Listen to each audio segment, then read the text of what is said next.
আমরা গত ৩ মাস ধরে আন্দোলন করছি, রাস্তায় আছি। এটাতে তো আমাদের তো পারিবারিকভাবে, সামাজিকভাবে আমরা তো হয়েছি। আমরা নিজেরাও অনেক সমস্যার সম্মুখীন হচ্ছি। অনেক ভাই বোন সহযোদ্ধারা অনেক দূর দূরান্ত থেকে আসে। আমাদের অনেক বোনেরা তো তাদের বাচ্চা নিয়ে আসে, থাকার সমস্যা হয়। আর সামাজিকভাবে তো আমরা হচ্ছি, কিন্তু আমাদের এই বোনরা দূর দূরান্ত থেকে এসে তাদের এই যে আপনার হচ্ছে টয়লেটে যাওয়া, থাকা, সমস্যা, অনেক সমস্যা। তারপরেও আমরা কিন্তু এখানে থাকার চেষ্টা করছি। আমরা আমাদের অধিকার আদায়ের জন্য আমরা কিন্তু রাস্তায় আছি। আমাদের প্রশাসনের কথা বলি, প্রশাসন আমাদের দিকে যথেষ্টই ওনারা আমাদের সহযোগিতা করছেন ও ওনারা যথেষ্টই পজিটিভ, আমাদের কোনো সমস্যা করেনি ওনারা, বরং ওনারা আমাদের আরও ওনাদের সহযোগিতা আমরা এই পর্যন্ত এসেছি। আর আমাদের গত 13ই অক্টোবর ডিসি মাসুদ স্যারের মধ্যস্থতায় চেয়ারম্যান স্যার কিন্তু আমাদের দাবিটা মেনে নিয়েছিলেন।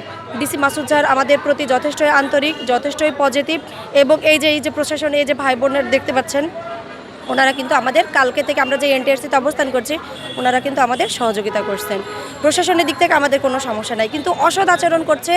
আমরা এনটিআরসির এই যে কর্তৃপক্ষ যারা আছেন ওখানে কর্মরত কর্মকর্তা কর্মচারী সবাই, আবার মন্ত্রণালয়ে গেছিলাম, আমরা সচিব স্যারের যিনি পিএস, উনি কিন্তু আমাদের কোনোভাবেই দেখা করতে দেননি সচিব স্যারের সাথে।